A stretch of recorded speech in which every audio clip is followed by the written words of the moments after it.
প্রধান উপদেষ্টা প্রফেসর মোহাম্মদ ইউনূসের কাছে দ্বিতীয় ইন্টারিম রিপোর্ট জমা দিয়েছে গুম সংক্রান্ত তদন্ত কমিশন।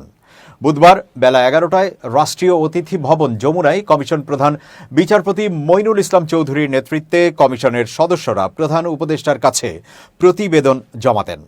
প্রতিবেদন জমার পর প্রধান উপদেষ্টা বলেন, প্রতিবেদনটি ওয়েবসাইট ও বই আকারে প্রকাশের ব্যবস্থা করতে হবে।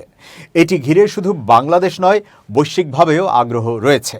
কি ভয়াবহ এক একটি ঘটনা! আমাদের সমাজের ভদ্রলোকেরা, আমাদেরই আত্মীয় পরিজনরা এই ঘটনাগুলো ঘটিয়েছে। আপনারা যা যা কিছু পেয়েছেন তার ভিত্তিতে একটি হরর মিউজিয়াম হওয়া উচিত। গা শিউরে ওঠার মতো ঘটনা। এই ধরনের বন্দিশালা কেমন হয়? 3 ফিট বাই 3 ফিট খুপড়ির মধ্যে দিনের পর দিন, মাসের পর মাস আটকে থাকার যে নির্মমতা, নিষ্ঠুরতার চিত্র মানুষের কাছে তুলে ধরা উচিত।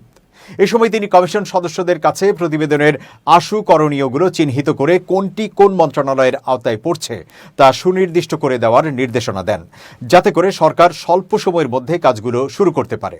একজন কমিশন সদস্য প্রধান উপদেষ্টাকে বলেন, ঘটনাগুলো এতটাই ভয়াবহ যে জড়িত অনেক কর্মকর্তা ও অন্যান্যরাও অনুশোচনায় ভোগেন।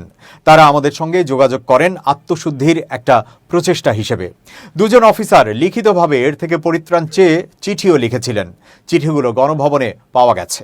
তৎকালীন সেনাপ্রধান জনসম্মুখে এই চিঠির কথা স্বীকারও করেছেন। কমিশন সদস্যরা জানান, কমিশনের কাছে এখন পর্যন্ত 1850টি অভিযোগ এসেছে এবং তার মধ্যে 1350টি অভিযোগ যাচাই বাছাই শেষ হয়েছে। কমিশন সদস্যরা আরও জানান, অভিযোগের সংখ্যা 3500 ছাড়িয়ে যেতে পারে।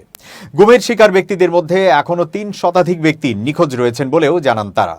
নিখোঁজ ব্যক্তিদের পরিবার যাতে অন্তত ব্যাংক হিসেবে লেনদেন করতে পারে সেই বিষয়ে উদ্যোগ নিতে প্রধান উপদেষ্টাকে অনুরোধ জানান কমিশন প্রধান।